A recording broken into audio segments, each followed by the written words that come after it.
Hi, everybody. Welcome to Truckin' Tunes Tuesday. You know, when you go back to the 1970s, trucking music had a real big boost in the 70s due to a lot of things going on that weren't so good. And the CB radio, of course, really caught on, not just in trucking, though, within the general public. And in the mid-70s, you might say that the CB went from being a tool to becoming a toy, but that's another story. But when you talk about some of the artists who were doing trucking music in that era, C.W. McCall comes immediately to mind. You know, Convoy, the Old Home Filler Up, and Keep on Truckin' Cafe. Bill Fries was C.W. McCall. But there was another guy who did have a big hit record in 1976, but just one. But within the trucking world of music in the 70s, he had several songs that we just wore out on programs like the Old Road Gang.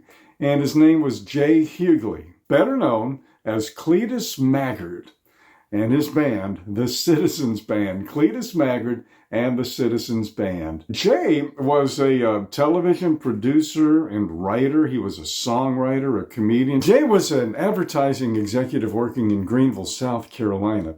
And C.W. McCall, of course, Bill Fries, who was also in advertising, came up with the idea of C.W. McCall and the Convoy recitations, all of that great stuff. So Jay pretty much did the same thing, only his were just, wow, they were off the chart. Just crazy stuff. And I think you'll enjoy this one. It's called The White Knight. Again, this was a big hit. Speaking of hits, though, and speaking of diversified talents, Jay Hughley, in the 1980s, was a writer and producer on the TV show Magnum P.I. He also did some movies as well. Jay passed away in 2008. So from 1976, once again, here is The White Knight. And this is the full-length version of The White Knight from Cledus Maggard and the Citizens Band.